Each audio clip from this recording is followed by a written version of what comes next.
Kalau sekarang ada RUU perampasan aset. Kalau di zaman Islam itu pembuktian terbalik. Apa itu? Gimana? Jadi contoh gini, Om diangkat jadi pejabat. Tiba-tiba Om punya rumah 50 miliar. Atau punya aset 50 miliar. Padahal tunjangan Om misalnya setahun cuma 3 juta. Sebulan cuma 3 juta misalnya. Atau sebulan 10 juta.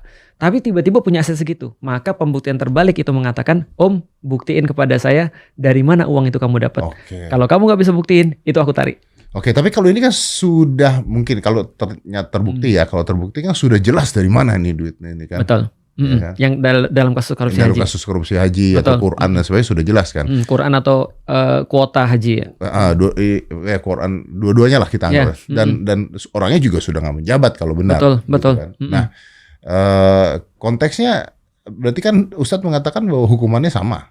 Hukumannya sama. Kalau dia udah nggak menjabat ya.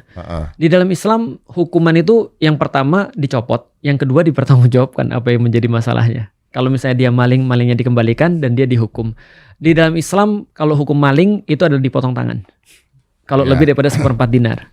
Kalau lebih besar daripada itu dalam hal korupsi, maka hukumannya tidak bisa disamakan dengan maling. Mau yang menarik Om, hukumannya bisa lebih parah daripada potong tangan.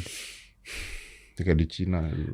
Betul. Artinya contoh gini, ada yang bilang sama aku, korupsi potong tangan juga nggak Ustadz? Setahuku nggak sih.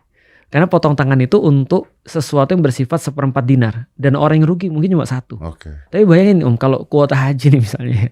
Itu 10.000 yang dibagi misalnya. Taruhlah ya 10.000 berarti ada 10.000 orang yang harusnya berangkat haji di tahun ini. Itu gak jadi berangkat. Mungkin ada sudah nabung 30 tahun. Dia berdoa selama berapa 20 tahun gak jadi berangkat.